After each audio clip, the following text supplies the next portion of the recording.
Hey everyone, and welcome back to the Firefighters podcast, where we seek to develop, inspire, and motivate the world of the emergency services operator through a series of wide-ranging conversations. Now, before we go any further, just hit that rate, follow, or subscribe button on whatever platform you're listening to. It's a key performance indicator for us and helps us reach even more people. Now, here's what we've got for you today. Shall we go for it? Yeah, let's go for it. Jess, Jamie, welcome to the podcast. How you doing? Thank you for having us. Doing really well, thank you. That's the first bit where you go, who wants to answer? Because you just asked us both the question. I know Jamie's pointing at me just now. I love that. Did you run the drill first and you were like, I'll tell you what I'll do is I'll point at you if he asks a general question and then you point at me. Otherwise, we're both going to interrupt each other. No, I love that. As we start, I wanted to sort of jump back into this sort of thing because we haven't done a couples on the Frontline podcast in ages. And what I love most about these is, we talk to so many people about the challenges that they face as an individual. But what we so often forget is that it's part of a big family. And then every now and again, you come across people where they are both trying to lean into some sort of community service, some sort of, taking their skill sets and applying it to something that really adds sort of value to what they do in the community that they live in. So just give us a quick whistle-stop tour, first with yourself, Jess, sort of your background and then leading into what you do today. Okay, so I've just turned 32 actually. It was my birthday yesterday. Happy birthday. And thank you very much. This year's been a bit of a life-changing year for me. So I started with Scottish Fire and Rescue Service in January this year. So I'm a brand new baby firefighter just at the start of my career. Before that, I've spent 6 years in the Children's Disability Services, so I managed my own service in the Scottish Borders, and we looked after children with learning disabilities, so that could be children with autism, but we also worked with children with complex physical disabilities as well, so lots of patient sort of care.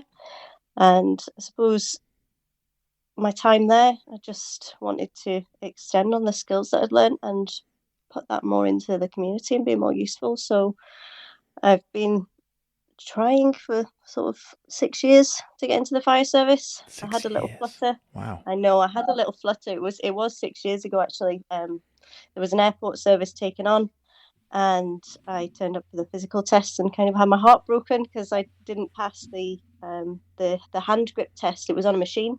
And from there on, I got the bug, and I was just desperate I saw what the potential for my future had, and it just became a dream. So I love the aspect that it took 6 years as well, though, because that real shows massive resilience. I think it does. Yeah. It shows the determination to get in.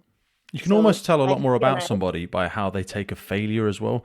I often say to people, if I'm mentoring somebody, one of my firefighters or crew managers or whatever it might be, that, pay attention to how you react to the loss. If you don't get it, the people interviewing you or the people on the call giving you the feedback, people notice how you take these things. And if you're already in the service, how you show up the next day or whether or not you show up the next year and the attitude in which you do that, it matters. And whilst people can't specifically mark against that, there's no two ways about it. It does leave a mark and it does show real character.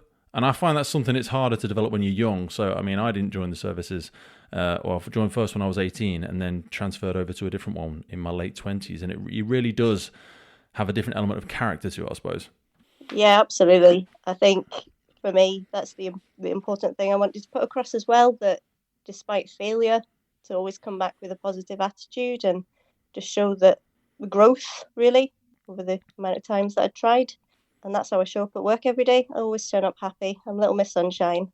Despite the sort of battles and struggles that you might have along the way, people will remember your name, and you don't want them to remember you in a negative way. So 100%. I always think that people's attitudes as well. We say smiles are contagious and all that sort of, but your attitude's contagious. Do you know what I mean? Do you want somebody to catch yours, even when you're on that bad day? How can you? I'm going to ask you something in a bit before I go straight down this rabbit hole, because there's an aspect of children in there, and I want to get back to that because I know you've got children, and I'm really interested in hearing more about the job you used to do. But Jamie, give us a one for yourself, brother. How did you get into what you're doing today? So I'm now in my 9th year with Police Scotland. However, prior to that, I spent a couple of years with the Civil Nuclear Constabulary. Jesus, what is that? So the Civil Nuclear Constabulary is a relatively small and very well unknown police force within the UK, but it just covers all civil nuclear power stations.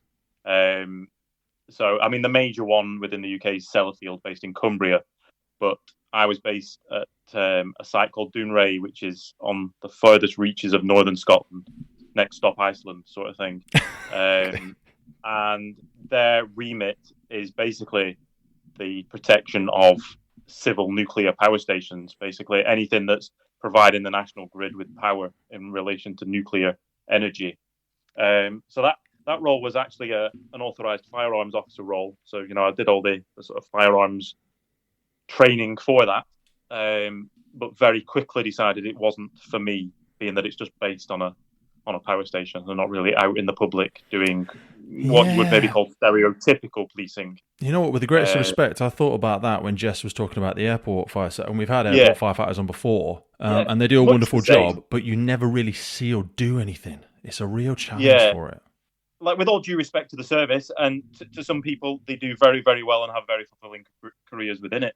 It just wasn't for me, and I decided that fairly quickly. Not because I felt incapable, but just because it wasn't the policing career I had always envisioned having, if that makes sense. I mean, I applied for it in the sort of late noughties when we were in the midst of a financial crisis and police forces weren't recruiting. So that was what was available to me at the time. I mean, you know, as I say, I left there and joined Police Scotland, where I've now been for sort of 9 years. I've worked the first 3 years in Edinburgh, sort of big city policing, which was great. But we stay out in the countryside, and I've spent the last 6 years now out policing the Scottish borders. My friend down in Manchester likes to think I worked somewhere in Heartbeat in the 1970s.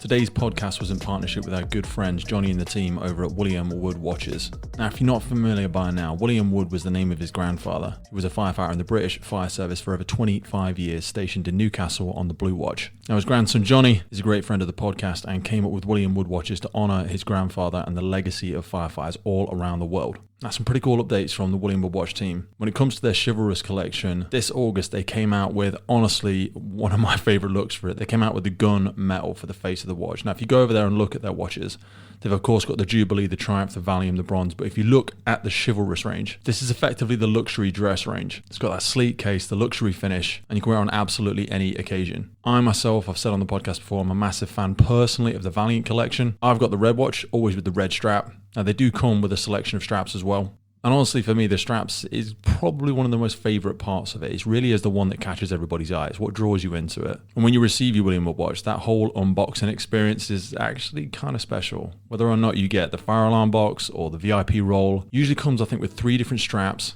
However, I do know, I think it is if you get the Triumph collection, which is the Swiss precision watch made in Switzerland, you actually get that really unique fire alarm box as well that comes with it. Now, that thing is absolutely stunning. You know the types you see in buildings where it says break glass on the front of it? That, honestly, it's been made into this luxury leather-bound box. You open that bad boy up, you see all the straps, you see the bottom compartment where you get the encasing watch. Pretty sure it comes with the cufflinks as well. And again, if you go over to their website, williamwoodwatches.com, you'll see that this company really does support firefighters all over the world. I think to date they are over £75,000 they've contributed to firefighter charities all over the world. So head on over and check it out. Have a look at the chivalrous first. They've got a chocolate range on there, but for me, the gunmetal one, if you're going to have a look at the gunmetal, that looks absolutely fantastic. The Triumph is probably my favourite, and I'm saving up for that one at the minute, but I have got the Valiant collection myself, and I absolutely love it. Johnny and the team are really making some moves at William Wood Watches, doing some great things for our sector. Now back to the show.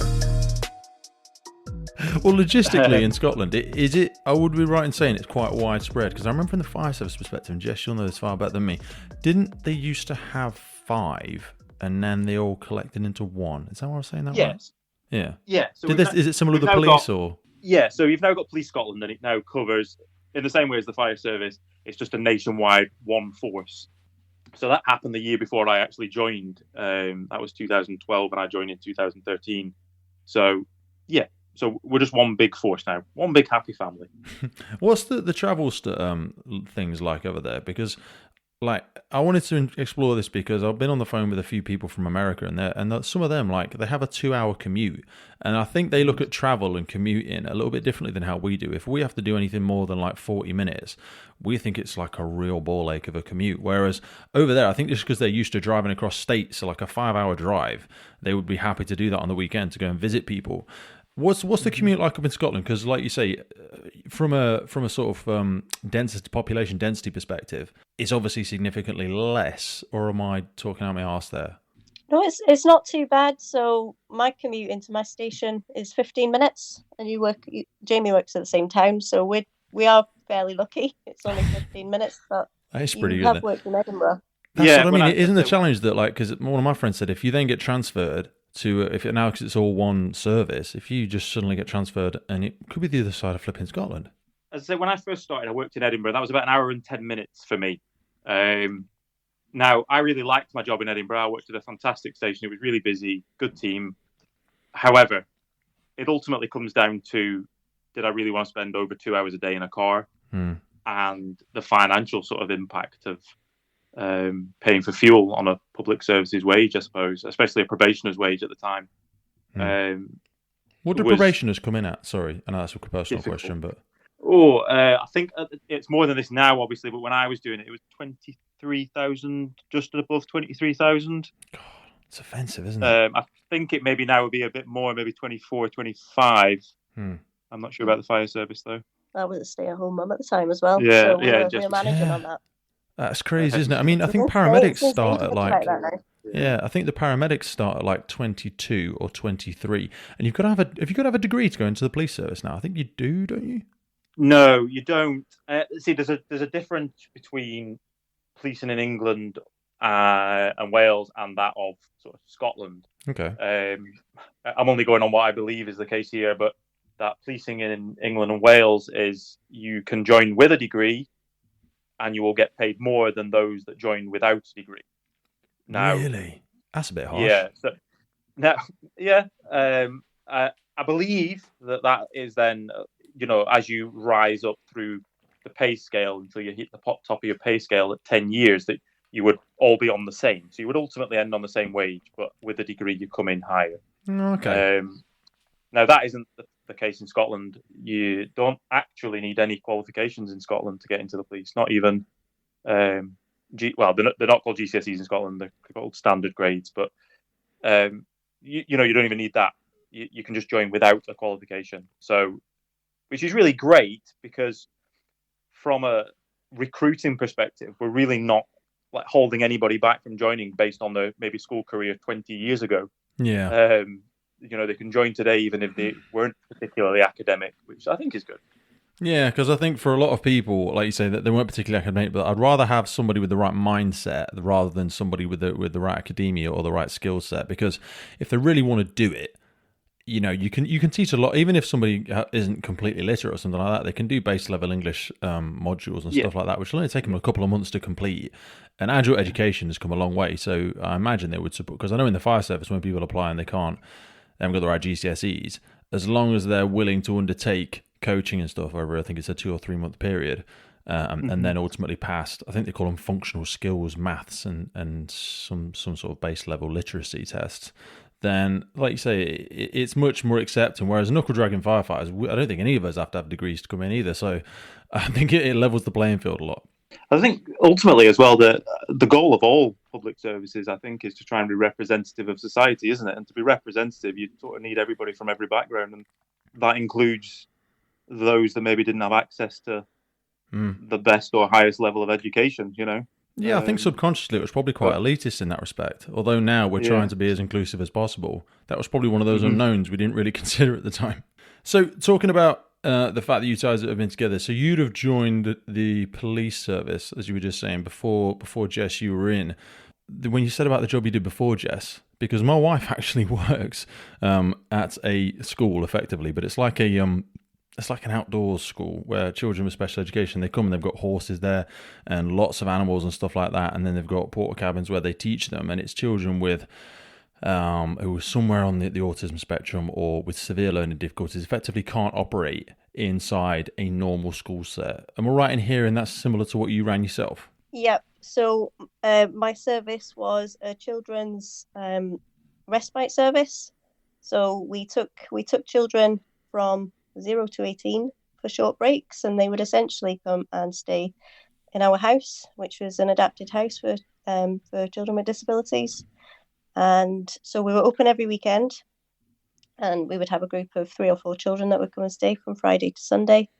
And we were also open full time in the school holidays. So every school holidays, it effectively meant I didn't see my own children, but we'd be taking other people's children for sort of week-long breaks to give the families and the siblings that break. So what gave you the drive to want to do necessarily. something like that? Because that is a colossal call. You know, that's a real commitment. That's the sort of thing. It's not a profession. That's a vocation, very much. Yeah, so I kind of accidentally fell into that job. It just so happened that the service was it was actually around the corner from our house in our previous house that we lived in. Um, so I just ended up working my way through the service there. I started as a relief worker and just really quickly just rose through and got promoted. So it just ended up 6 years later that it was my own service. I was really proud to work there. Absolutely adored the children I worked with, and I think that maternal side of being a parent as well. I did actually feel like I had about 50 children, but Yeah. it's a privilege to be in their lives, and for the families to trust you that much to care for the most precious thing in their life. So it was a great job, and I do have to say it was the hardest job I've ever had to leave. There was tears, but I was leaving to do something that was quite selfish for me, but it was a personal dream of mine. So You know what, and it was I'm a sure was a Jamie will hard agree. thing. You've almost got to have that healthy aspect of selfishness, because we use it with so many negative connotations. We think it's quite an ugly word, but especially when you think about the example that you set for your children, you know it's your life. You know, we'd have the audacity to encourage our children to go for it and do what they want to do, and not follow the crowd and not do what's expected of you, but do what you think is right, as long as morally you're not hurting or upsetting anybody else. But then there's also like an irony in that sometimes when you hear parents that say, oh no, I've got to keep doing this because I need to do X for my kids, or I just kept doing it for you, and all that sort of stuff. If you ask your kid when they're 18, they'd have said, no, mum, dad, you should have just gone for it. Why don't you just go for it? So there's almost the dichotomy within that, where you really should go, because like you say, they're watching what you do, and when you tell them the stories of where you've come from and where you are now, that's incredibly inspiring, really. Yeah, I completely agree with everything you say. We're quite young parents, and I think we're really open with the children as they're growing up. They're getting to see us live out our careers, and the kids were involved really with my decision to leave my job. And they've seen the difference in happiness that it makes for me. And I've always said, from when they've been old enough to understand, as long as you are happy with, the decisions you make in your life as adults, whatever job you choose to do, we're going to be proud of you, whether you choose to go to university or, choose to go and do an apprenticeship, or just, our eldest child really wants to do diving. He wants to, he's really interested in sharks and conservation. As long as they're doing what makes them happy, I could not care less what they're doing. As long as it's nothing criminal or anything like that. Yeah. As long as they are upstanding citizens, mum and dad will be proud, whatever they choose to do. So I'm glad that they can see that, because the change in my mood from starting this job is like night and day. The stress has just melted away. Today's episode is supported by our good friends over at Duty Crew Coffee. Now, as you're probably aware, coffee is the most popular drink worldwide, with over 2.25 billion cups of coffee consumed every single day, and over 70 million of those in the UK alone. Most of this is consumed in our crew rooms, our watch offices, and by our emergency services frontline staff. So when you're getting together around the mess table, don't be drinking no nasty ass cheap coffee. Nobody likes that guy that brings the cheap stuff. Life is too short to be drinking crap coffee. So if you head on over to dutycrew.co.uk or click the link in the podcast below, you'll be able to jump on over and see the Duty Crew coffee products. They come in 227 gram oversized high quality recyclable standard pouches, and they are individually wrapped 10 gram coffee bags. They're quick, mess free, convenient. They have a one-way degassing valve, which is an absolute must for storage of freshly roasted coffee. You can get the 20-pack response bag. They've got the HQ, they've got the No Duff, they've got the Unity, the Decaf, and of course, all of their products are Rainforest Alliance certified, Fair Trade Foundation, and most importantly, they taste freaking epic. I started drinking Duty Crew about 2 months ago, and then when I fell in love with it, I got in contact with them and they came on board with the podcast. So jump on over to Duty Crew Coffee if you want some of the good stuff. Now back to the podcast. Jamie, how do you think Jess's attitude and Jess's general demeanor has changed since she started this role? Rather than her telling me, how do you, because you got close up and personal, I would imagine. You're the on the front line of home life every day with her. Yeah, it is huge. And I think it was a bit of a surprise to me just how huge it was.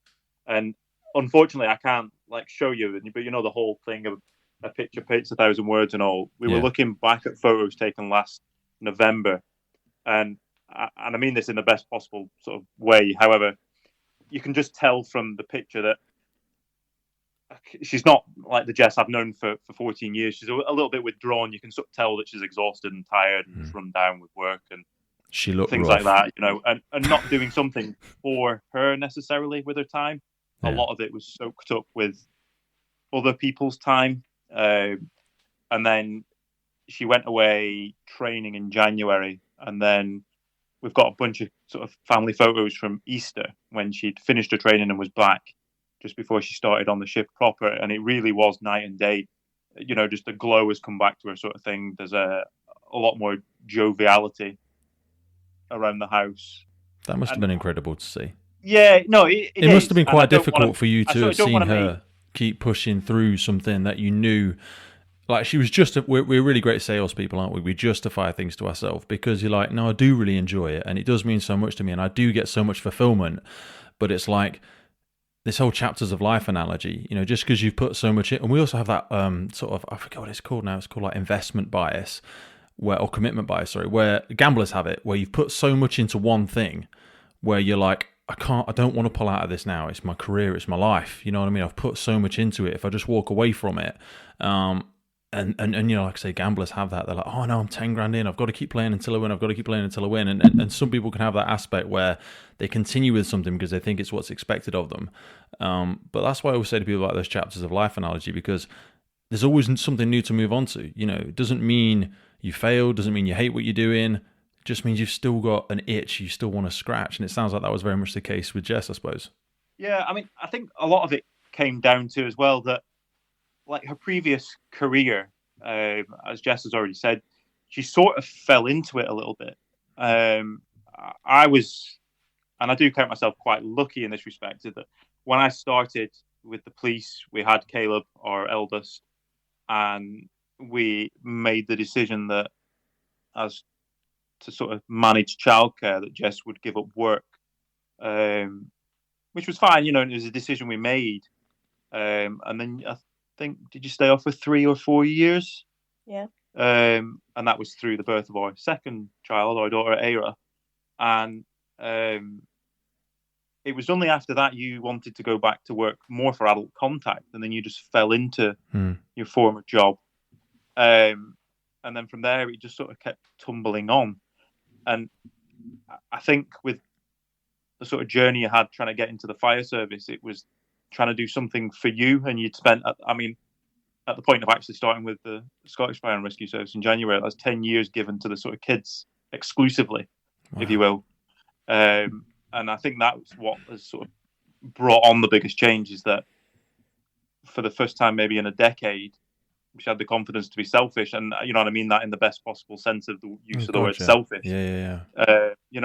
I was selfish sort of 10 years previously and went away on training to join the police. I've been selfish in other ways in the previous 10 years that I'm sure we'll come on to in terms of personal sort of challenges and things away from work. And this was her opportunity to do that. And that's what's brought about the biggest change, because with that as just, a sense of self-confidence, belief. Yeah. And Which is so attractive as well, without getting too personal. Like, when you meet somebody and they're an individual, when you first sort of meet somebody and fall in love with them, that confidence, that that personal, sort of ego, but like healthy ego, how they think of themselves is so attractive when they have that thing they want to do. And I wanted to ask you, Jess, when you had children, and because my wife, we've got 3 children, and you have to give so much of yourself to that person. You sacrifice your body, sometimes you sacrifice your career, sometimes you sacrifice so much about you that when you get through that, because it happens over so many years, they say it only takes 30 something days to embed a habit. So when you've spent 10 years, having 3 other people or 4 other people, including Jamie, something that you need to support, and they become so much of your identity. Did you ever lose sight of your own identity? I felt like I was hearing that when Jamie was talking. Yeah, absolutely. So it's kind of, now reflecting back on it, I totally lost all sense of who I was as Jess. I just became, with each child, I was just their mum. And I'm still kind of getting out of the habit of saying, I'm Caleb's mum, or I'm Aira's mum, or the littlest one, I'm Clark's mum.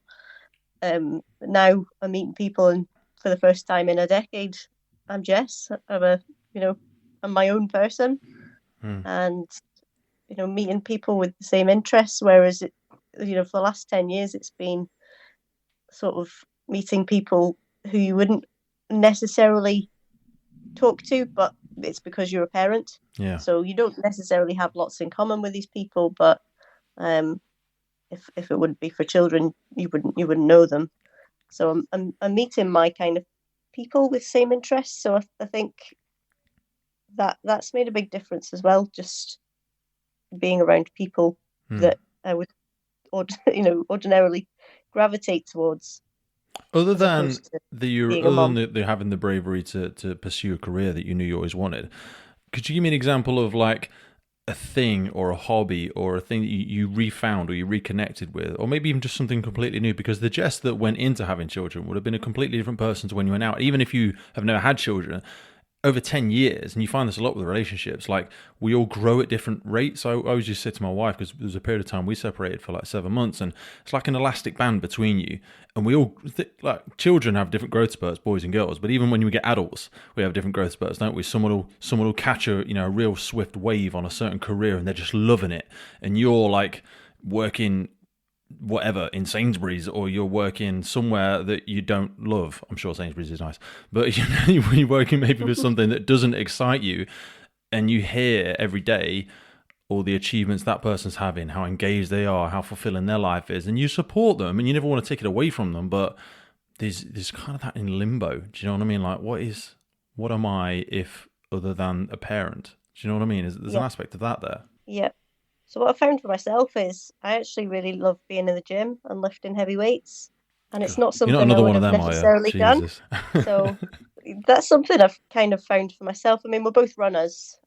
We both come from quite athletic backgrounds anyway, so I wouldn't say that's something I found for me. But having the confidence, learning how to be Jess again, to be I'm a woman that likes to be in the gym. I suppose there's not that many females that are in the gym lifting weights. I really enjoy that.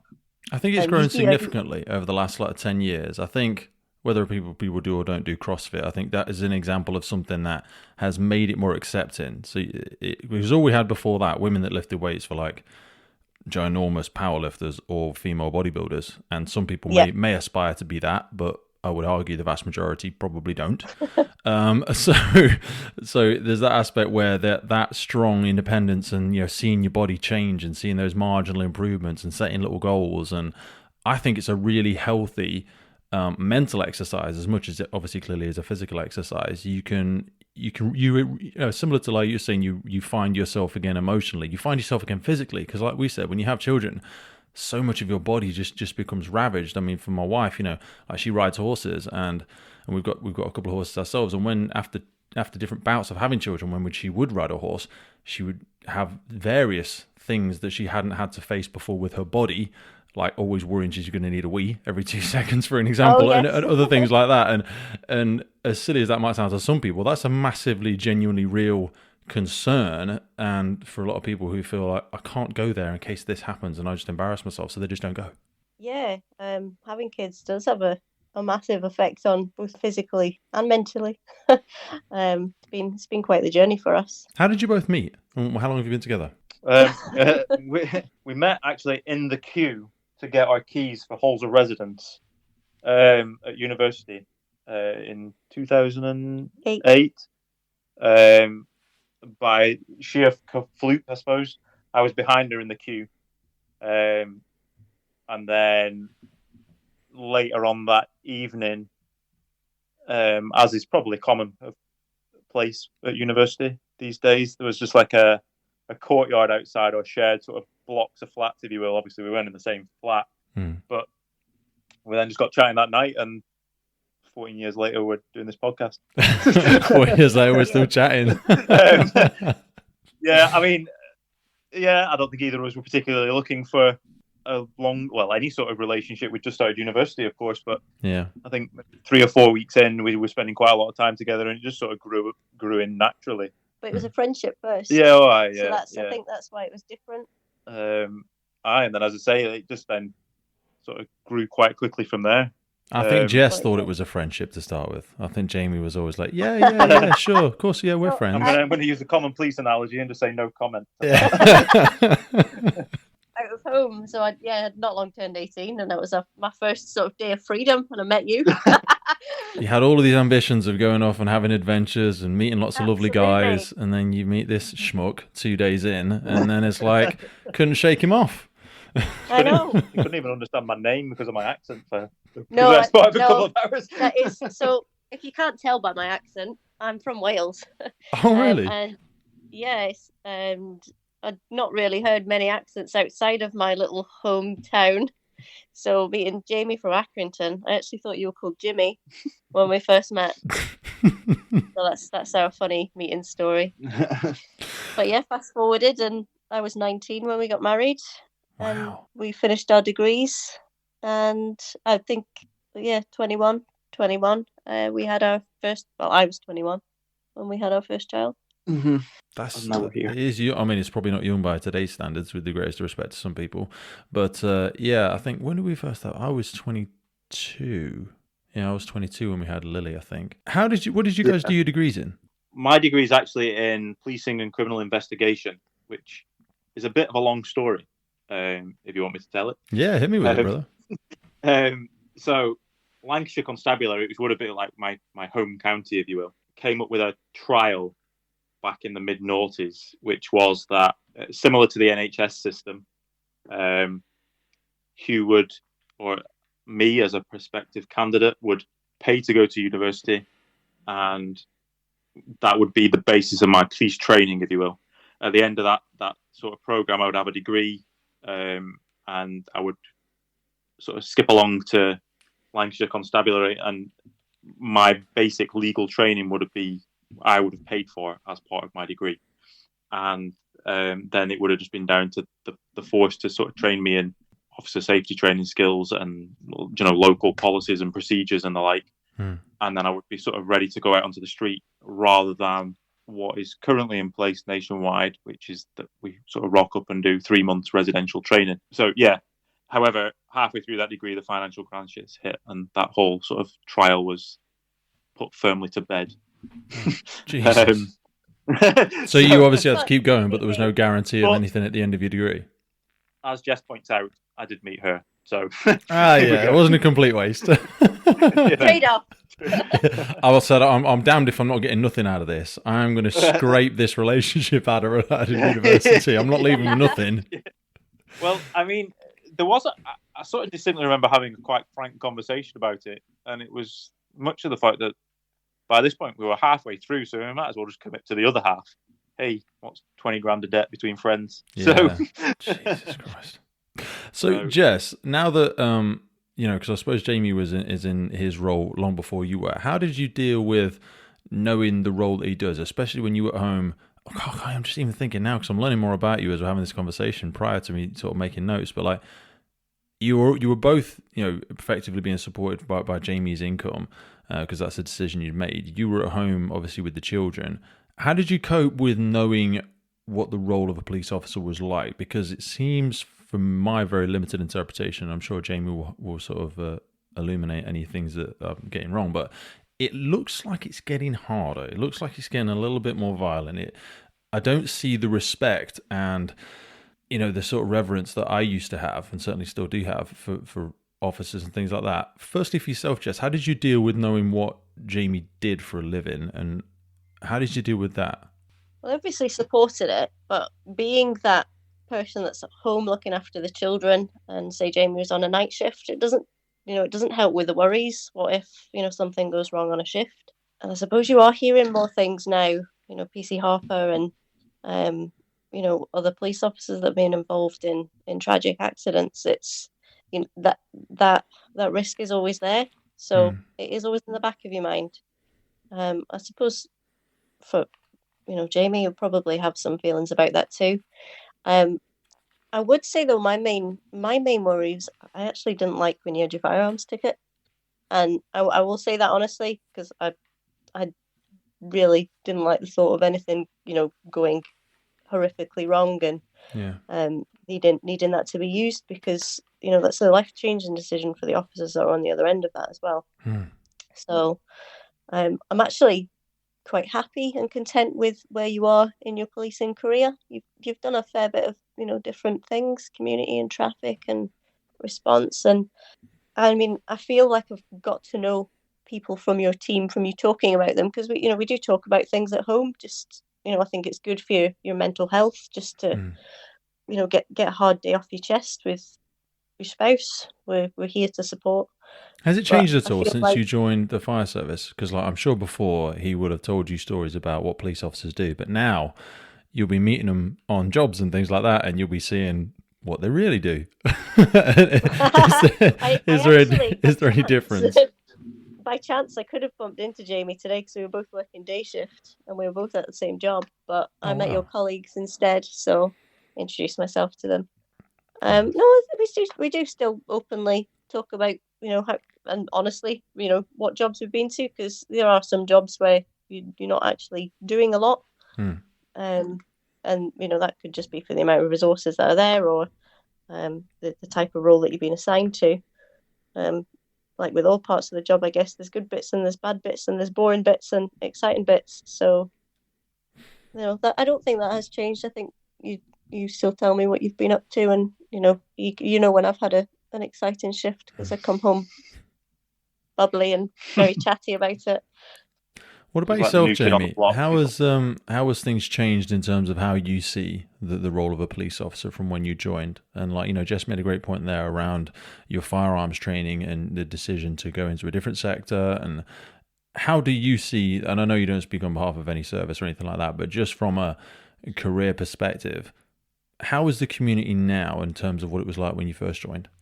Honestly, it's changed hugely. I mean, I started working in Leith, on the northern side of Edinburgh. Now, to anybody that's followed any sort of pop culture over the last few decades will know that Leith has a problem with heroin, if they've ever watched Trainspotting. However, what I would say is that we very seldom came across any sort of real dissent towards us, even our sort of general community of drug users, if you will. We're all quite decent folk, if I can say that. Yes, they were committing crimes, and yes, they would commit pet crime associated with their chosen addiction, but they were always okay. You very seldom came across real hatred towards us. That's not to say that you didn't end up dealing with like some sort of violent or highly aggressive thing, generally down to over intoxication or something. Yeah. But on the whole, it was quite okay. What I would say now has changed massively, and I can almost pinpoint it on, for me personally, when the George Floyd incident happened in the States.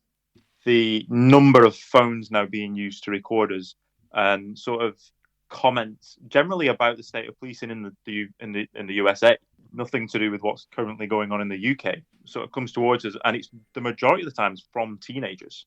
Who have not got a sodding clue, with the greatest respect. Yeah, half the time they've read some sort of right somewhere that is like ridiculous. Yeah, and it's mostly based, and again, I'm not saying this from any position of knowledge, but I think from what they see on whatever the social media platform that's currently exciting the kids, would it be TikTok or Snapchat or whatever? TikTok, Snapchat, Instagram, most probably. Yeah, these sort of things, and they see these videos which are very Americanized, it has to be said, and we're getting quite a lot of brunt from our younger clientele in terms of just sheer hatred towards us. So without being unfounded, though. They're not based on personal experience for them. That's what frustrates me so much. And, as some of the people we speak to down in London, we had Roy Wilshire on the podcast the other day, and he was saying, and Danny Cotton as well, she was the chief fire officer of London for a while. She said, like back in the 80s, they used to, when they go to incidents, they would have people pushing fridges off balconies onto the fire engines and trying to crush people. And they did it to the police as well. And you just think, what the hell was such level of putrid hatred for people? I mean, not that I can understand it in the police, but like I certainly think, and I know I'm swinging onto Jess's team here, but I'm like, to some people, the police are there to either save you or they're there to ruin your day, if you're obviously one of the bad guys. But for the fire service, it really astonished me because I'm like, we're just there to help. Do you know what I mean? I mean, you perhaps so different if Jess had gone into the police service, but you feel that other than the younger members of the community, it tends to be quite civil by the sounds of things.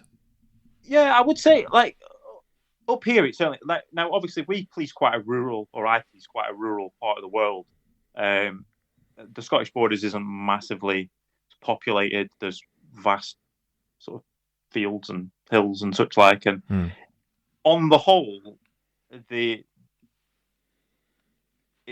still sort of very oldie worldy in that regard. You still do get quite a lot of sort of decent respect and chat from sort of adults and older members of the community and things. What's drink driving and road traffic collisions like around there? Sorry to interrupt. I just thought about it because no, in a lot of our rural communities, we find that a lot of drink driving still happens.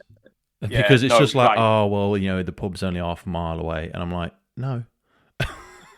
Yeah, no, it is a major problem. I mean, like, there's no two ways around it. The fatalities on sort of Scottish borders roads are pretty much up there as number one priority. Yeah. As I'm sure they are in most rural locations, because of what you just said there, there's that sort of, it'll be fine. I'll not bump into a cop anyway. So, because we're sort of spread very far and wide, we do get our fair share of drink drivers, I would say, more than our fair share.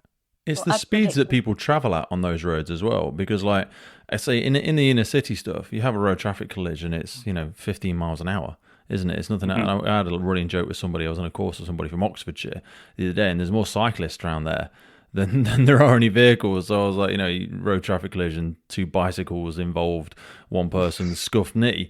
That's the sort of calls they must have coming in. But when you go into Scotland and Wales and certainly the rural areas of the UK, when you have those RTCs, they tend to be significantly faster, and like you say, thus the sort of life-changing injuries or fatalities are significantly higher as well.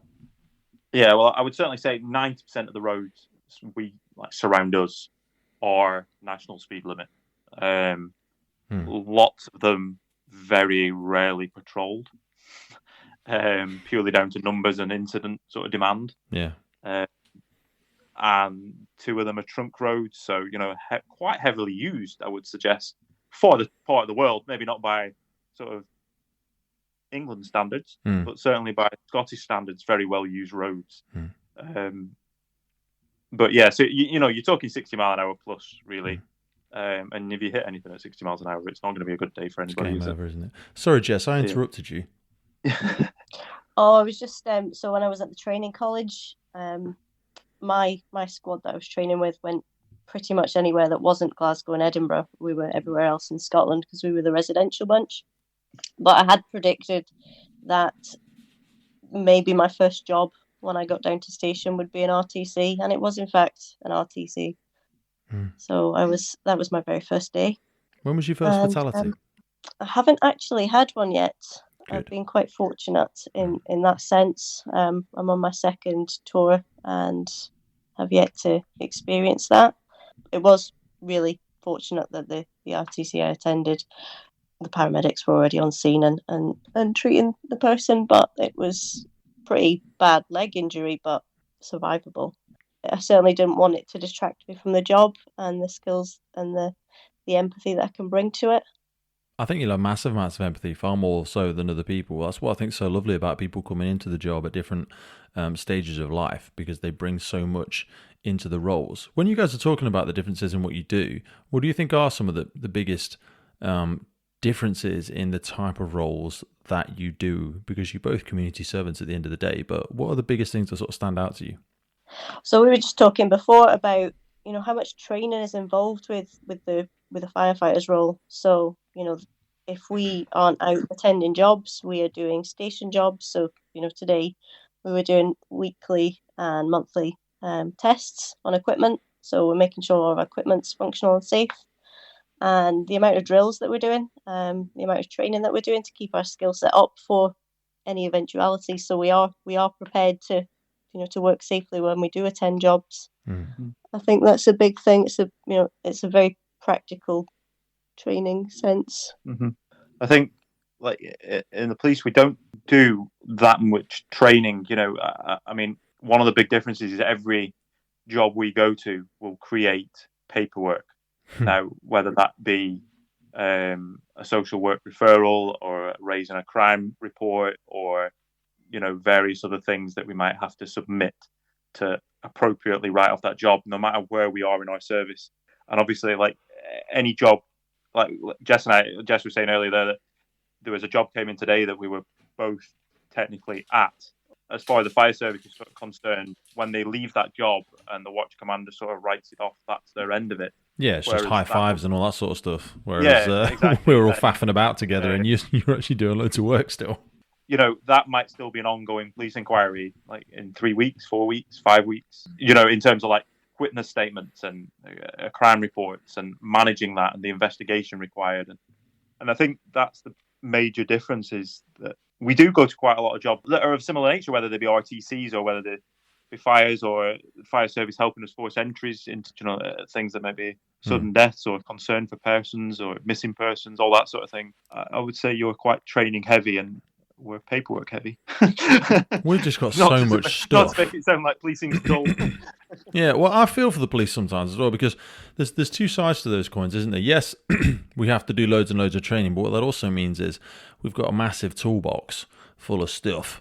I often see when the police turn up, I think the greatest weapon that they have, or the greatest tool they have, is their mind. It's their mind, their knowledge, it's their ability to navigate relationships and situations and build rapport quickly and, try and analyze the situation and pull out all the pertinent information, because there's often more of us who've got a lot more kit. You guys have got, your jackets and some cones in the boot, I'm sure you've got lots of other stuff as well in a first aid pack, but I wanted to ask you about the aspects of teamwork and morale and sort of how that difference is, because obviously for Jess, she's probably always part of a team of 4, maybe sometimes more. Whereas, do police officers always ride with a partner, or do you often ride by yourself? Or I suppose it's quite fortunate, really. But in Scotland, we still have like corroboration in law, so we can't do anything alone. Everything we do, well, if it comes to like arresting or interviewing people or anything of that sort of ilk, we need corroboration, unlike down in England Shire. So, yeah, I would say 90% of the time we're still double crewed, at least, going out to jobs. That's only all right if you get somebody good, though. I mean, you can have a crew of 4 people, and if there's one dickhead, then it's okay, because the 3. But if there's only 2 of you and you don't like the person you're with, it's a rough shift. Yeah, I mean, I've worked in quite a few different stations now, and currently I'm on a reasonably big team. I say reasonably big by Borders standards, so 6. So that's quite good, because you get the different sort of dynamics of different people. You work with different people on a daily basis. So even if you work with the same person for 3 or 4 shifts, you come back into the station where there's other people to talk to. So that can be quite it's certainly a healthier working environment. That being said, in the past, I've done a couple of years working with one guy, just 2 of us for 2 years. And what's he like? No he's great. He's very professional. He's very good at his job. He's very funny. He's very, very, very nice. I mean, there's only so many things you can speak to somebody about, I always think. Yeah. Before a conversation starts to dry up, and after 2 years, I'm sort of running out of interesting things to say about myself, to be honest. You find that, I'm sure Jess will have that if she hasn't had it already, but like when you have a stack fire or something like that out in the middle of nowhere, You're there for like 6 or 7 hours, just babysitting this thing as a controlled burn, and you find out somebody's entire life story. I bet you have that more probably than we do, because like you say, there's always a few of us to chat to, but for the two of you, it's just non-stop one-to-one. You do just spend a lot of time in a car talking, ultimately. I suppose just like any sort of normal friendship, you eventually just end up talking nonsense for the most part. So here you go then, Jess. What do you think is one of the things that is probably a pet peeve of Jamie's partner, as in Jamie's work colleague? Is there anything you think Jamie does that you think the colleague would be like, oh God, he's talking about that again, but don't say it? Sorry, I'll stop laughing in a minute. Thanks. Jamie's hobbies can be quite all-consuming. Nice, so, I like it. Jamie loves to run. Jamie loves to run. And don't we all know it? Is he always talking about his times and his splits and the different trainers and the people that he watches and different techniques and? Well, he just I wouldn't say you do that, but he's a trail runner, so he's just always up hills basically. As the long suffering wife, I get told about everything that's going on in the trail running world. And hey, I've seen you out there as well. I've seen you and the kids on the Instagram. So don't be saying like you don't do it. I'm maybe a little bit quieter about it. But I mean, this year's been really quiet on the events calendar for you, because with me training and you moving teams, we didn't quite know what our shift patterns were going to be. So. You weren't booked in any races, but in previous years you've done some really big races that have sort of taken you away for a few days, and your partner will have had to listen to your training plan probably, because you get quite obsessive over your training plans down to every fine detail. So it should be. But exactly. Yes, but exactly. We all do live in Jamie's, not here to mess about. So we're here to compete. All right. So what's some of the stuff you've been involved with, Jamie? Go on, sorry. What I would say in my quick defence is that Jess books a lot of these races for me. So it's for peace and quiet at home. Now, there's something about that, and I want to sort of just spin off on a little bit of a tangent, Jamie, and ask you about, what is it about that physical aspect? Because you're 32, 33 now. I've competed in lots of different sports. Oh, I wish. Oh, sorry. How old are you? Older than that, 36. Ugh. I'm still a baby, really, in the grand scheme of things. Yeah. But we're at a different chapter of life now. We're at a different stage of our physicality. I know there's stuff I can't do. I used to do lots of different strength sports and stuff like that, and had loads of different injuries. But I still think it's important to have the sort of healthy competitive mindset and be able to have something that tickles your pickle, that really challenges you. What sort of stuff have you done in the past, and what keeps you wanting to do some sort of competitive drive, or have a plan, or be able to see that you're making progress in something? Running, some things I've always done. It came from school and things. I was always in the running teams at school. Through university, I certainly joined the athletics club, but I don't think I ever went. I think I just ate ice cream and drank beer for the most part. So it sort of fell by the wayside. But it initially kick-started again in my sort of mid-20s as just a means to get back fit after university. And then maybe it's a personality flaw of mine of becoming obsessive. I don't know. But there's just this incessant need to go further than I've gone before. So shorter runs grew into marathons, and marathons have grown into ultramarathons. And you're doing ultras. Jesus. Yeah, ultramarathons have grown into sort of multi-day events and things like that. And there's this sort of need to go further and higher and gnarlier. So while Jess says trail running, a lot of it's now becoming mountain running and ridge running, because it's the sort of next step in my journey, if you will. There's a lady I had on the podcast recently runs something called, I think it's called the Spine Race or something like that. I've not done the full spine, but I've done it. Oh, is that it is called that? That was a bloody pull that out of the back of my mind. Called the Spine Sprint. It finishes near us. Yeah, it does. Yeah. That's pretty colossal. What sort of stuff have you challenged yourself then? Because for anybody that's unfamiliar, just run us through the quick, what is a marathon classed as, what is an ultra classed as, and then what is beyond that?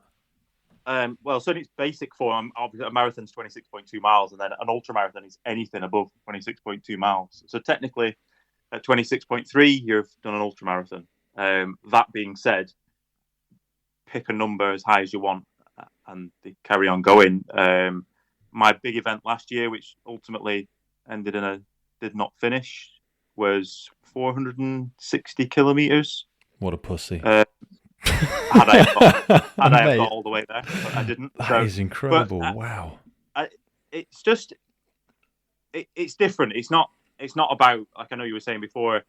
It's not about sort of stats and what your minute mile is. It's just about getting to the next bit. You know, that next bit might be 200 meters down the track, or it might be 5K over the next hill. It might be whatever. And there's multiple different formats and distances. And it, even from, like, I've done a few events in Scotland where I'm lining up against elites, you know, like sort of professionals of the sport from Team Solomon and Team Innovate and all these sort of. But in this world, you can be on the start line next to them. I mean, I'm never going to keep up with them, but, you know, it's still a sort of, for a minute at least, I'm in the same bit of them. How do you develop the mindset for some of the long distance stuff? Because, you know, for some people like me will only know of, you know, the crazy stuff, the David Gogginses of the world and all that sort of silliness. But even, I don't even think he's doing those sort of distances, because they started doing like 100-mile ultras and didn't they, and stuff like that. But I think I remember reading like Ross Edgley's book when he swam around the UK, and they said it's not really a physical event past a certain point. It just becomes a mental thing. It does massively. I think there comes a point, certainly for me, and I can only assume for everybody else, where most of me is broken, and it just becomes an incessant need to keep plodding forwards. And there was an ultra just the other day, close to where we live, which I did a few years ago, and I got speaking to a friend about it and speaking to Jess about it, and I still don't actually have much memory of the last 20 miles of it. Really? You got told off a lot. I got told off a lot, and I think I tried to eat ice cream a lot. I said you spent all year training for this. You're bloody well finishing it. Love that. I don't know. It's just a goal. You know, it's multifaceted to me. I think A, I enjoy it. It gives me a sense of satisfaction. B, it de-stresses me.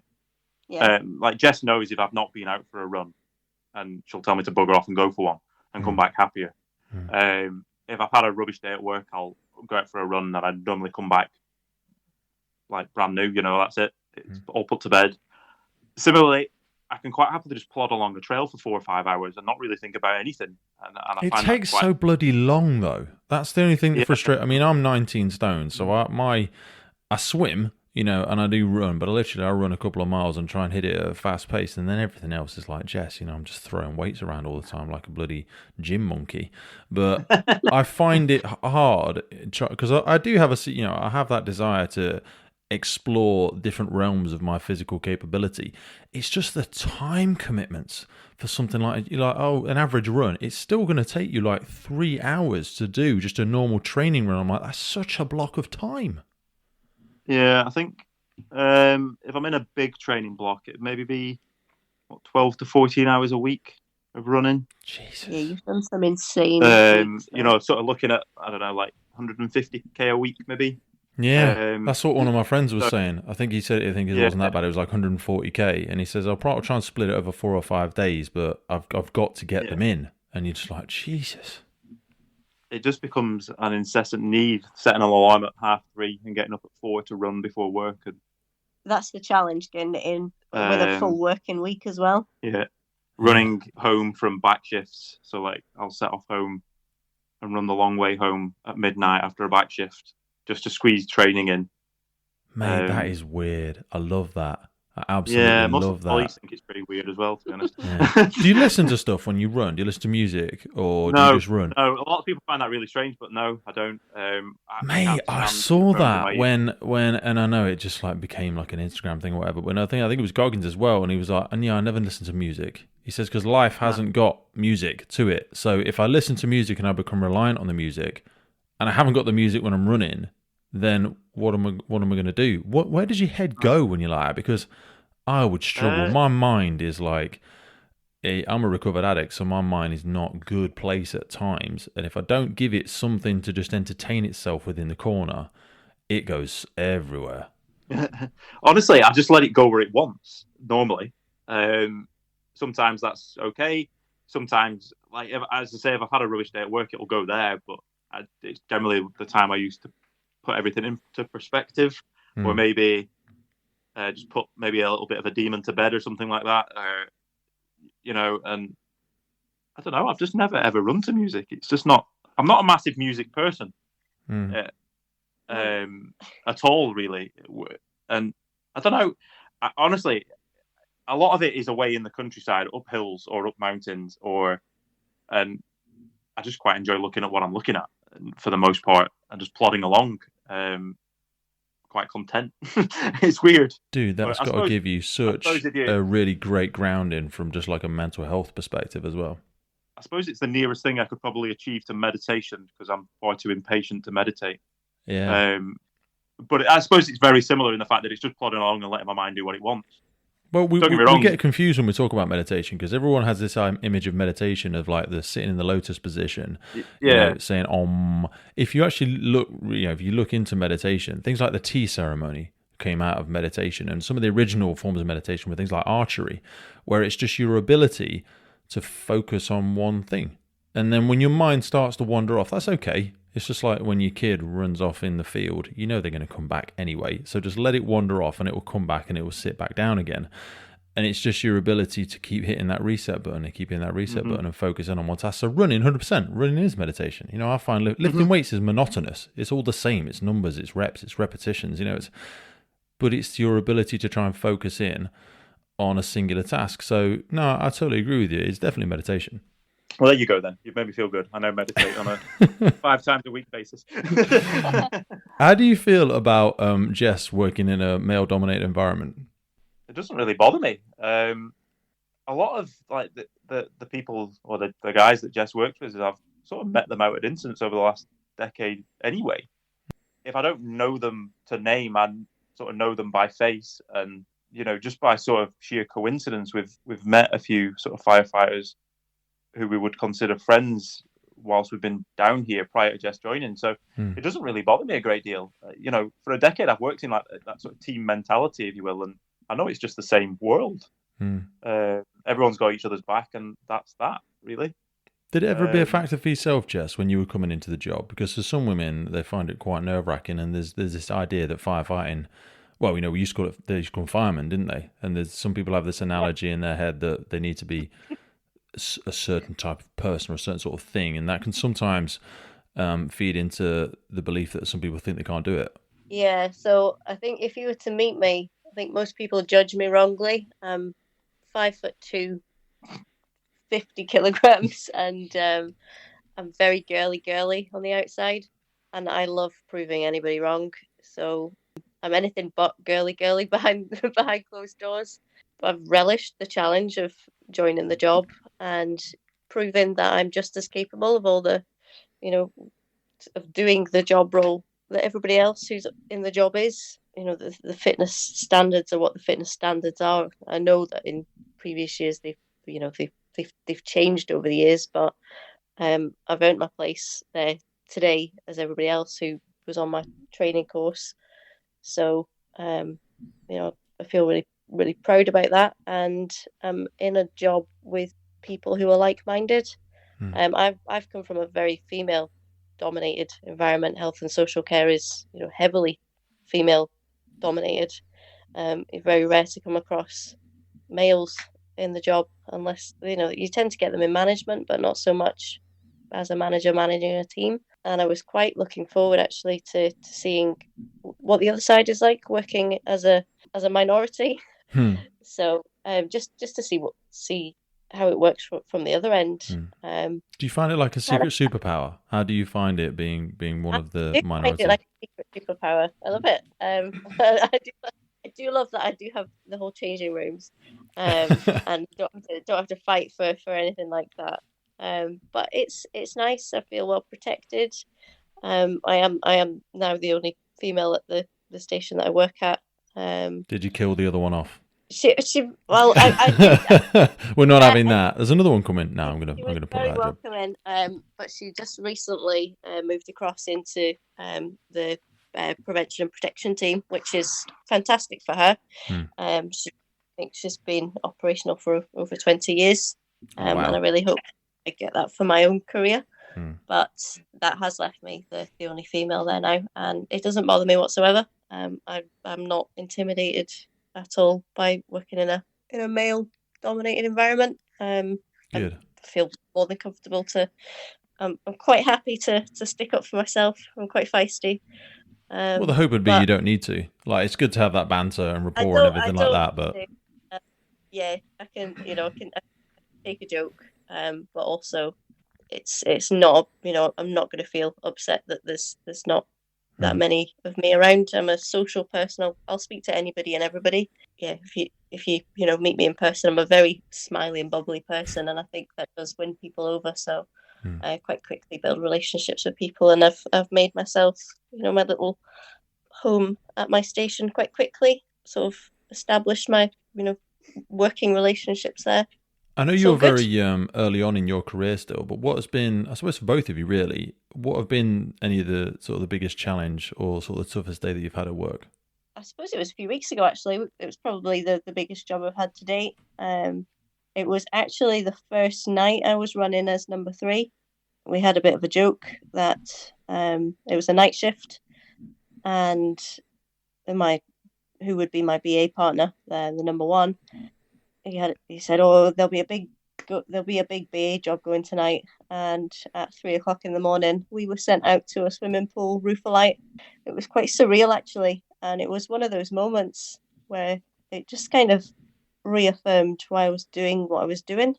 I do feel very privileged that through the training that I've had, there's not that many people that will ever get to experience the sights that you see. So being in a building full of smoke and just being part of it, and working as part of a team, the general public will never see that. And it is so surreal, isn't it?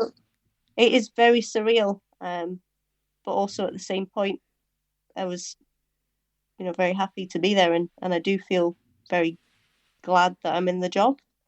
What about for yourself, Jamie? What's one of the toughest days you think you've had in the job? There's been a few incidents, but one I could probably say was the toughest was discovering somebody who had been sex trafficked to the UK.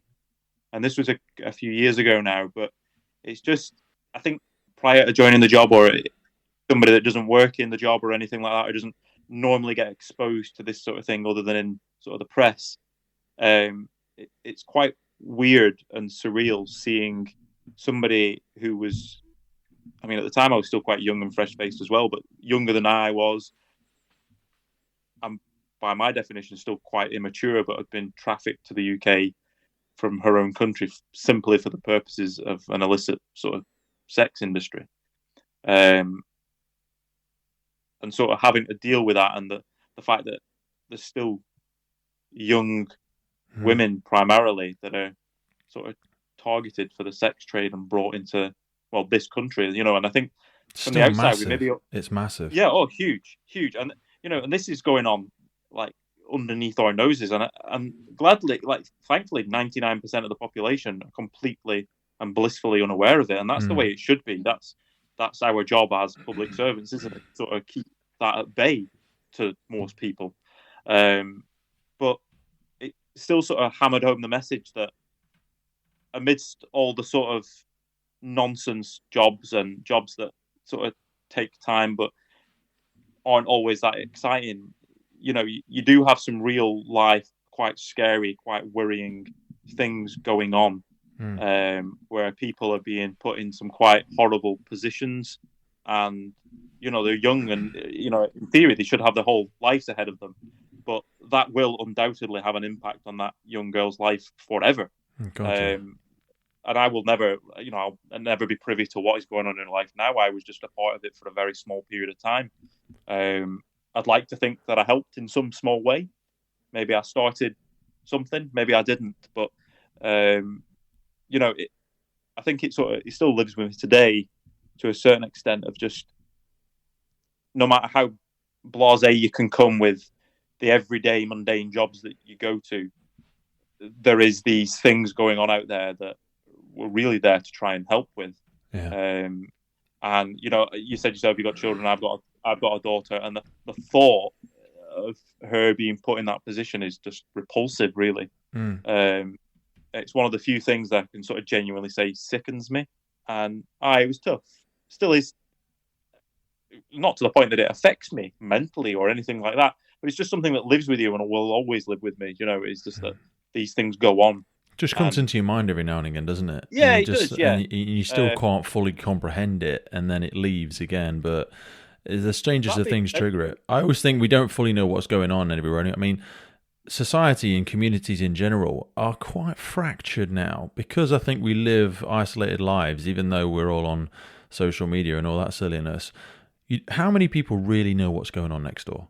I think we go to so many illicit drug factories where they've short-circuited something or they've bypassed the electrics, and no one on that street, well, maybe one or two people will probably know, but literally like nobody else knew what was going on in that house. And you go in there and you realize that the doors are locked from the outside, and there's a false door on the front of the house because there's somebody in there that's been trafficked over to look after the grow or look after the stuff, and people come in and drop them off food, but they're a prisoner. They never leave that house. And often, sometimes, the reason that it's caught fire is because that person's sometimes maybe had enough or they've made a mistake, and then they just break out and leave. And then it gets found. And I think so many people are completely unaware of that, and myself included. I don't know everybody on our street. I don't really know what's going on at number 6 or whatever. You are right, and that's what it is. I mean, unfortunately, I think we all, in both roles, rely quite heavily on the community telling us stuff. That's where we build our intelligence pictures and things. But like you say, we are quite fractured now, and we live in our little isolated bubbles. I think the majority of people, and I understand this, and I don't begrudge them at all, are quite happy to be blissfully unaware of what goes on, and I get that, and I envy it in a way sometimes. Well, it's the burden of knowledge, isn't it, sometimes when you're in the job, because these things are happening. So it kind of puts a different filter over the way you look at situations, the things you see when you go into town, the way you react around certain groups, and the way you may encourage or discourage certain behaviors or go into certain places, or even just putting yourself in certain situations. And half the time there'll be no merit to what you're saying because something's not going to happen, but because you have seen it happen, you're like, no, we're not going to do that, or just don't do that. Yeah, it's certainly, having been to one too many sort of fatal road traffic collisions, I can't say I was ever all that bothered about sort of traffic stuff, but now I've seen, and it's not necessarily the collision in of itself and dealing with the initial aftermath. It's everything that comes after, going and visiting the family, the children of that person, or, the wife, husband, brother, sister, whatever it may be, and having to tell them about what has happened. And you see the significant impact that it has thereafter. Now, that's what you have to do as traffic officers, isn't it? You have to do the doorstep conversation. Yeah, and it's difficult. There's no easy way to do it, really. You've just got to do it. You've just got to get on with it, really. I mean, that's what we're sort of trained for, is just to be quite blunt and honest about it, because there's no other way to be. The sort of empathy comes after. The first bit, you just got to get on with it. That's got to be quite horrific. It does pain to, like, if Jess is driving anywhere, for instance, and I've never been this sort of person, really, ever, but now I'm like, just let me know you've got that. Then I can switch off. Do you know what I mean? And that ultimately comes from the job, nothing else. But it does sort of infiltrate everything in that regard. Going shop, like, even just going to the supermarket. Am I going to bump into somebody I arrested yesterday? Or God, I never really think about that as well. Like, because you do hear about officers being attacked in their communities sometimes. Because if you live and work in a community, like you say, you might be on the school run, or you might be doing something with your kids somewhere and see somebody. That is the biggest thing for me, is the kids. We've had it at the doctor. Yeah, I have had it once in the doctor's surgery. Now, the person in question, it comes to the attention of these quite regularly. And for whatever reason, in my role as a community officer a few years ago, we had quite a good rapport, like professional rapport, if you will. And I did manage to get quite a lot from him. And, however, we unfortunately share a doctor's surgery. So, I was down there with, I can't remember which one it was, but one of the kids was maybe just getting their inoculations as babies or something like that. And he stood in front of me trying to speak to me. And you're a bit like, well, I'm here with my children, and I don't really want to discuss yesterday's incident because it's not really appropriate right now. Yeah. And you get that. I mean, and this particular guy in question, he isn't a violent or aggressive man, so I'm not worried in that respect. But I still don't particularly like the fact that A, he knows just from that small snippet of information that I must live locally. Yeah. And B, that I have kids. It is a strange invasion of there's privacy. There's that awkwardness to it. You don't really want to. I don't want the two lives to sort of merge. No, 100%. Yeah, 100%. Whereas for firefighters, you're probably even quite proud of it. You know what I mean? You go around wearing your flipping fire service t-shirt everywhere you go. I know I'm one for it. For God's sake, I run the bloody podcast. Do you know what I mean? Whereas because you like to think that people look at you as a source of, strength or, moral compass within the community, and that you're, somebody that can be approached if something happens or somebody needs help or something like that. People will tend to identify you as a, people on the street know, Jamie and Jess as firefighters and police officers, so it almost comes with a unspoken expectation that if something happens, so and so will probably do something, because that's what they do. There is that, certainly, from both of us. It just gets awkward when you're with one of the kids, because you can't just run off. You still have that responsibility for the mini thing you created next to you. And, you can't just sort of abandon your responsibilities for that. So there is that sort of awkwardness to it sometimes, as well, where does my moral compass lie here? Yeah. And ultimately, it always has to fall with your child, because they're your ultimate 100%. responsibility. Yeah. And I don't think anybody would ever sort of begrudge you for that, no. But yeah, exactly. But it does come with its degree of awkwardness. What did the children think about what you do, Jess?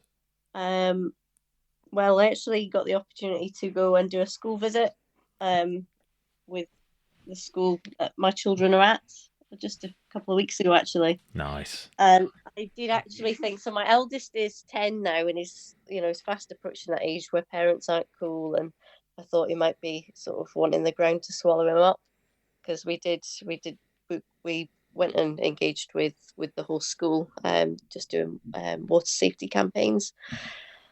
And when he got home, I actually said to him, you weren't too embarrassed by mum today? And he was like, no, it's pretty cool. My mum's a firefighter. And it was lovely, actually, because they, in Scotland, they've all got, when they get to a certain year group in the junior side of the school, they get iPads to do their work on.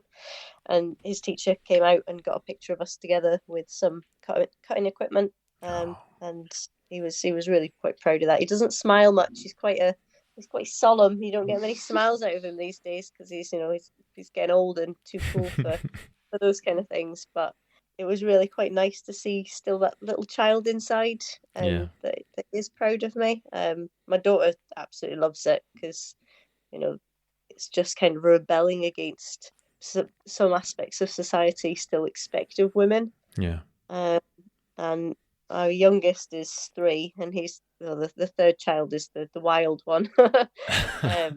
He absolutely he loves both. He loves both our roles, to be fair. Yeah. But being very much into Paw Patrol, I would say that the firefighter is the more exciting one of the two. So what do you think? What's your thoughts, Jamie? What do you think the kids think about what you scowling. do? Sorry, what was the question you just asked? Sorry. What do you think the kids think about what you do? Because yours is perhaps a little bit scarier, or it certainly would be for me. I'll be honest, I don't think they've really ever considered it as anything other than what it is. Like, I don't think they're particularly afraid. I don't get the impression that they're afraid of it. I think it's just always what Dad's done. Dad just disappears off and goes and does policing. Like, they just ask me the random questions of, do you lock any bad guys up last night? And I think they're still too young to sort of appreciate it. Yeah. And they still view it as the sort of cartoon sort of thing that, I'll catch somebody with a swag bag and in black and white stripes, and I'll put them in a jail, and I think that's quite cool. Yeah. I've periodically sort of swung by the house if I've forgotten my lunch or something like that, something random. And, I'll be parked outside, and we'll come out and have a look at the car and stuff, and I'll drive off with the lights and sirens on just for the giggle. Nice. Well, you've got to, haven't you? Absolutely. Always, every time. I still think that they're all of that age where they just think it's quite cool. No matter where in communities we drive through, whether it be a deprived one or quite a wealthy one, you still get young kids waving at you because they think you're cool. I always think that's funny when you think about career days and stuff like that, because you'll have somebody that says, "Oh, my dad runs the biggest construction company in Scotland," and then you're like, "Yeah, my dad's a police officer, so nobody cares what your dad does." No one cares about a construction company, or your dad, your mum runs a massive accounting firm. You're like, yeah, that's boring though. Yeah. Well, I think I did the same as Jess and went into the school a couple of weeks previous to you did. Yeah. And I didn't get to see our eldest, Caleb, but the other two were just quite delighted, and they were all just like, I could hear all their little pals and stuff just going, oh, "There's Ira's dad, or there's Clark's dad," and they're still, even to this. Well, not now because they're on summer holidays, but I'd still get sort of random 4-year-olds coming up to me at the nursery drop-off, going, "Clark's dad, have you arrested somebody?" It's cool. I like it. So it should be. And they find it sort of amusing. Now, I think if you were to ask me that question in about 3 or 4 years' time when Caleb's 14, it might be a completely different answer. Yeah, that's when Jess might stay cool, and you may struggle in that bit. Maybe and certainly as he approaches, I guess when he approaches 18, it'll go one of two ways. I'll either be a taxi service for him, and or he'll think it's incredibly annoying that I'm outside the nightclub on a Friday evening that he's coming home. I wanted to drill down into some personal bits and bobs, just to try and get a greater understanding for the drivers of each of you. So, who eats the healthiest when you're at home? Jess. That's because you don't eat any form of salad or vegetables. That's crazy, considering you've got the whole training regime on. Yeah, but you see, when you run sort of 150k a week, you can eat what you want and stay fit. It's fine. Really does. Eat a load of rubbish, but you can run it off. Yeah. So that kind of kicks me in the foot for the next one about who do you think is the laziest? Jess. This is surprising. I am lazy. I'm a lazy runner. So if he takes me out on a run, I do nothing but complain after about 5 miles. Well, that's the thing as well, though, because I love going and doing different things, but my brother-in-law is big into his running and his open water swimming, but I just can't do I choose not to do the distances, and he is sincerely a lot fitter than me in that aspect of fitness. I like to do stuff with him, but I'm always like, this isn't going to be a great run for you, because I can do like 5 miles. I mean, I could probably push for 10, but you're going to be bored by then, because I would just run so much slower than you do. It's the attention span for me. I'm quite happy to do something, but if it goes on for much longer than sort of an hour, that's what I'm saying. It's like, we're gonna go for a real one today. If you want to come, you can come, but it's a 3-hour loop. Oh no, why can't we 3 hours? Really? I've got stuff to do. Who is the most driven in either life goals or career goals, or who is the one with the plan? Jess. Nice. I would say in terms of career, Jess. Obviously, in terms of hobby, me. I spend more time on my hobby than I would do in my career. Yeah. And Jess, quite the opposite, I would say. Yeah, I've always been sort of the geek, the teacher's pet. The SWAT at school, and I think that's just transpired into whatever I've done for paid employment. It'll serve you well, though. It'll certainly serve you well in what you do now, because you can never learn it all in a job like this. We've started doing loads of incident debriefs and stuff on the podcast, because this is how my sort of passion ended up manifesting. It's just that you get so fascinated by things even outside of your own service, stuff that's happening all over the world, and the things that people experience and how we can learn from them. But you have to try and walk that fine line of not becoming an anorak. And I don't know which side of that spectrum I sit on sometimes. I think that's what I love so much about the job I'm in now, because it's such a massive job. There's so many different elements to it. There's so much, so many different tools to learn and master, and I'm just right at the very start. So I'm just so keen to get in and learn as much as I can.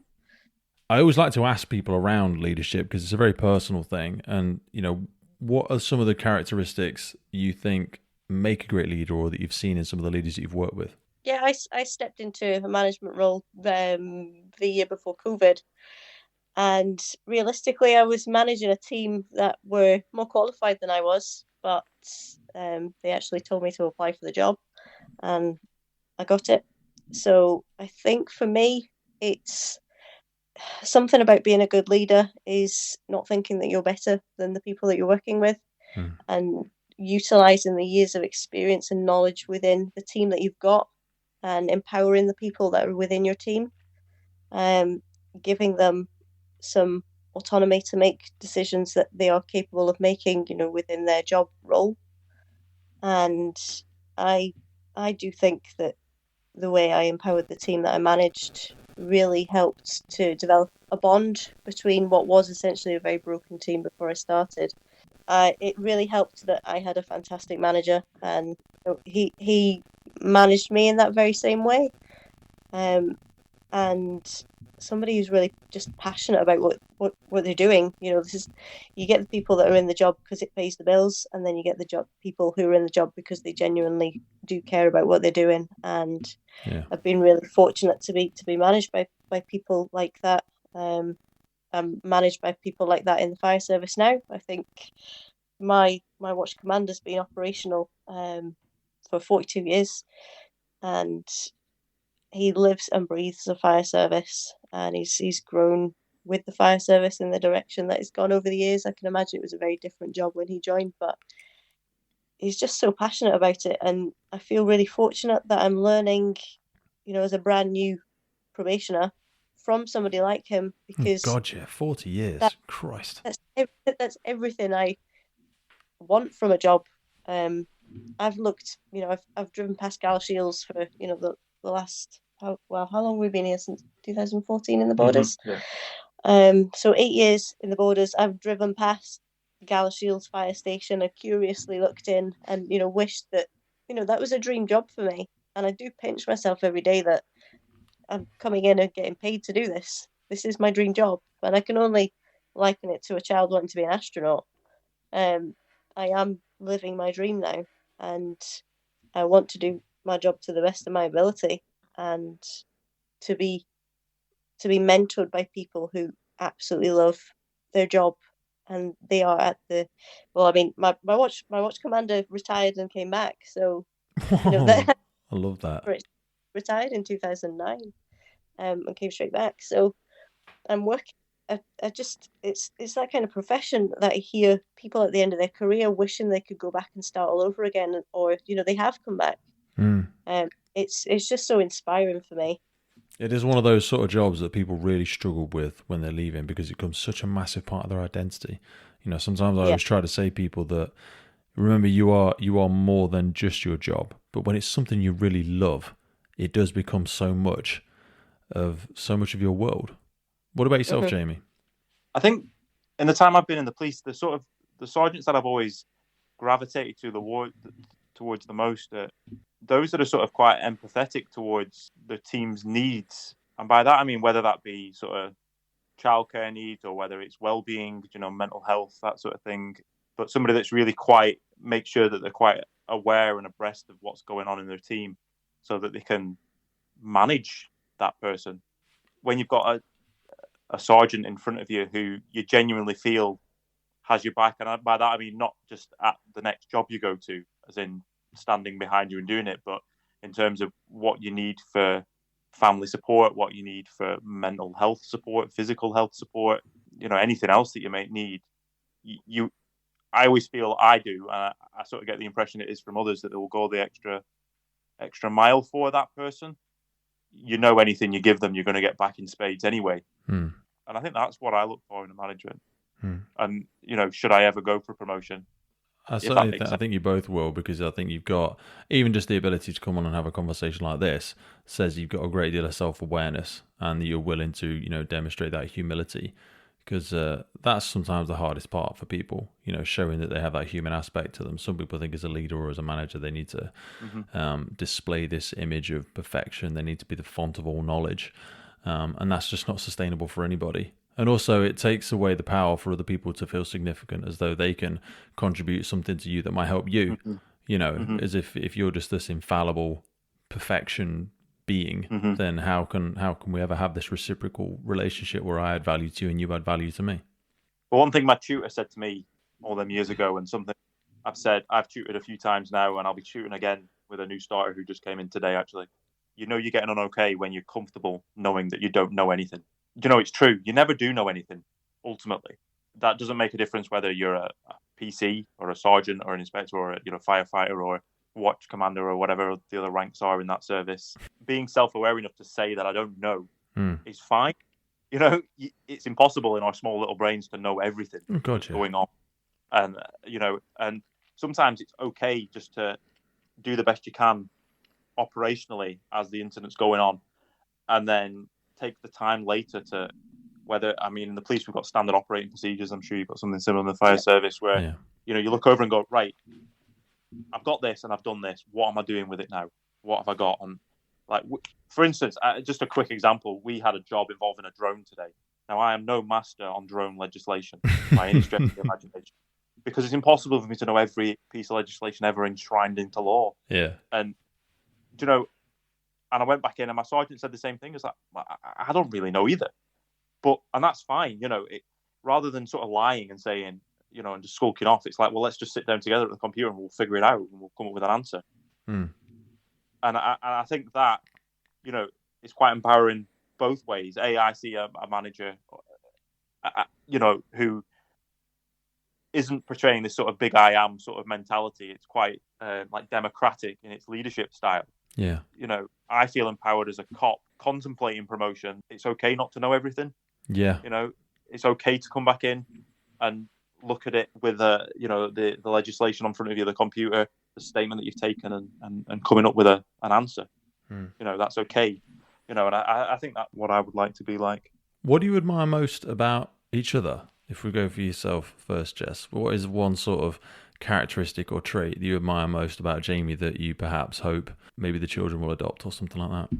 What I admire most about you is I do think you're passionate about what you do, and I do genuinely think that you care. You make a difference to people in the community. I appreciate that you have a harder time. I don't think police are always seen as the good guys within the community, but you always see the best in people, even the ones that are kind of giving you grief. You speak to people with respect, and that for me is, it can be very easy to get wound up by somebody who's giving you a lot of grief. You speak to them with dignity and empathy and compassion, because you don't know what that person is going through. And I think probably underestimate the difference that you could be making in somebody's life without realizing.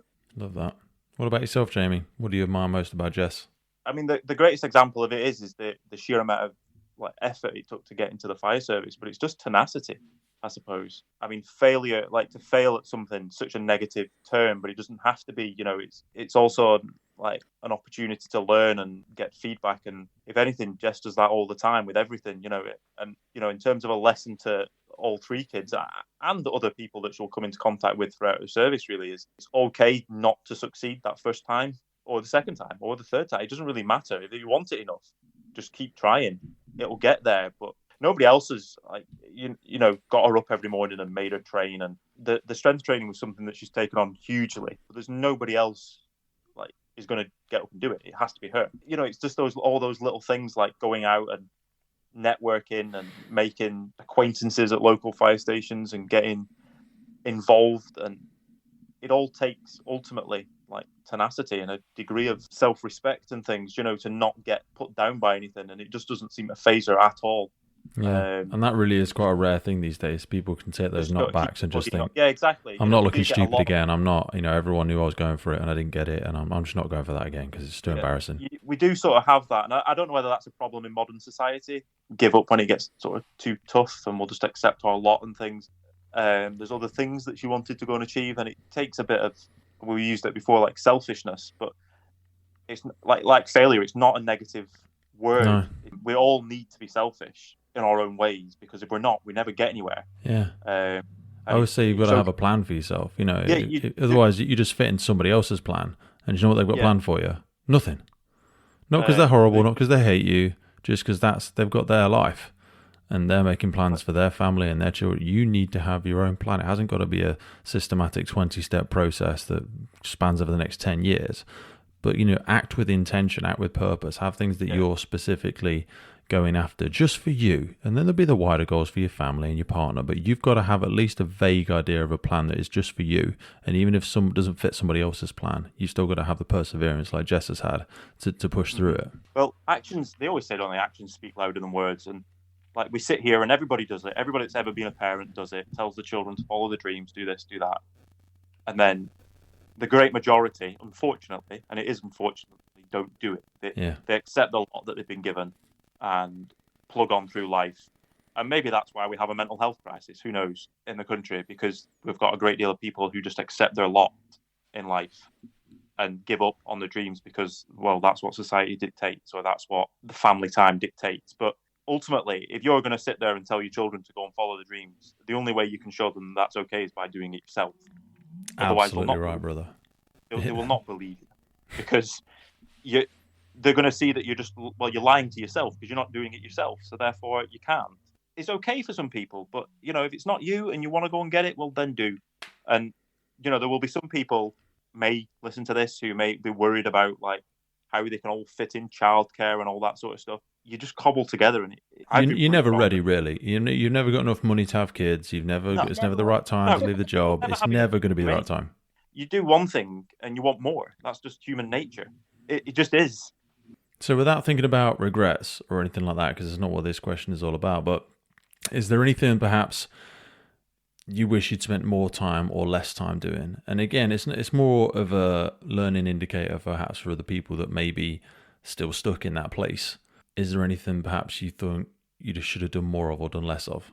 I don't actually have any regrets because I knew I wanted children from quite early on. I definitely didn't want children before I met Jamie, and then something quite quickly changed there, and I felt very, this maternal need. But I wanted to. Well, I think we've both felt the same. I wanted children young. I wanted to be able to do all the running around with them, and having a very active lifestyle with children and being young enough to still do that. And I think the want to join the fire service really hit when our daughter was born. She's nearly 8 now. There was that sudden urge that I've got a daughter in the world, and I want her to grow up knowing that she can do whatever she puts her mind to, despite what her gender dictates and what stereotypical roles women play in the world.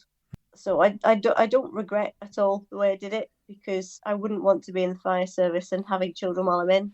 I know that I'm most definitely done having children now, and I can concentrate on my career. And plus, I've had the life experience in my 20s that I've raised a family. I've matured a lot. I would rather be joined in my 30s than at 18, because I know so much more about life. Yeah. I've come from a different industry. I've had experience managing people, and I think ultimately that will make me a better firefighter. What about yourself, Jamie? Also none, really. The only personal regret I have is really a professional one, because, and this happens, believe it or believe it not, to quite a few cops, in that I hit about 4 or 5 years service and I sort of stagnated for 3 years, where I just found myself going through the motions and doing my job and doing it to the best of my ability, yes, but without any sort of goal. And now I'm on the sort of out of that, and I'm quite ready to push on into management, and that's really the next sort of challenge I'm setting myself. Is to go for the first sort of stage of promotion. I now find myself quite a lot sitting there thinking, why did I just stagnate for 3 years? I could have been doing this 3 years ago. If I'm honest, I see colleagues that are younger than me, younger in service than me, that are now doing it, and I'm like, I could already be through that. So, but I don't have any regrets as to what way life has turned out as such. I just feel like I've because we've been having children. Not wasted 3 years by any stretch of the imagination, but it's 3 years where I've maybe not been the best version of me. Probably for one of a number of reasons, really. A, family time was busy. I had the third child and everything that comes with having a newborn and things, who's now 3, funnily enough. I think I just have this sort of niggle in the back of my head that I've sort of not achieved as much as I would have liked to by this stage. And that's probably me just being hypercritical of myself, only because you've asked that question. No, mate, I know I'm the same. And that's okay sometimes. Sometimes you're just waiting for that second wave, and it comes. Yeah, You just have to get everything else done. It ultimately comes back to what I said about Jess, though. It's, nobody's going to come to me and give me stripes and make me promoted. I have to get my own backside and do it. Ultimately, it's me who has to do the form and do the work and get the examples, prove myself as being capable and competent in that role. And maybe I wasn't mentally in the right place to do it 3 years ago, and now I am. Maybe that's why. But I just feel like for 3 years I could have been better. I wonder if without me trying to fish for a storyline there, I wonder if there's any aspect of Jess's actions that has perhaps inspired you, because she obviously came out of that final pregnancy and decided to really go for it. And there's a lot to be said for the value of association when somebody really starts to push themselves again or is going for a big goal. It does subconsciously shine a light on yourself and go, what am I going for at the minute? What's making me tick? You know what I mean? That person's hungry. They're going for it. What does that mean for me right now? No, you're 100% correct. That is exact. And I've said this to Jess not all that long ago, but it is ultimately that, as it's just seeing her, I suppose, go for her career goals, which has sort of reignited mine, if you will. That's not to say that the be all and end all is promotion, but no, not at all. There are many other things that you can do. But for me, I suppose it's the next logical step. I've done all the uniform roles I can do. I've done a specialism, and it's the next logical step. I've just sort of needed a metaphorical kick up the backside to sort of get on and do it, I suppose. Yeah, no, you're right. By Jess's actions, it has 100% sort of give it the much needed lift. There you go, you see. Guys, I've absolutely loved our conversation. We've been talking for over 2 hours straight now. I've just realised. I always say it surprises me when I always think, oh yeah, I'm never sure how these things will go. And I've just loved how open you've been and how, you showed such humility and self-awareness sharing that sort of stuff. Before we wrap it up, is there anything that you have a massive urge that you feel we haven't covered that you think people might have a benefit from hearing us share? No, I think if I end my career knowing that I've inspired at least a handful of ladies to join the job, I will have fulfilled what I was aiming to achieve. Absolutely. And I think it's incredible to see that most people would have said no to something like this so early on in their career, but that you've had to face so many challenges even just to get where you are today. So whilst you're very aware that you're still in the infancy of your career, it's never too soon to start paying it forward. It's never too soon to start helping somebody else out who is, even though if you only feel like you're on step 3 of your journey, some people are still on step 0. That's exactly why I thought it would be a good idea to come on, and it might be nice to catch up in a few years to see what life has thrown. I would love to. I would sincerely love to do that. When you're on your small holding, Jamie's ran around the world twice, and you're a watch commander at wherever you are.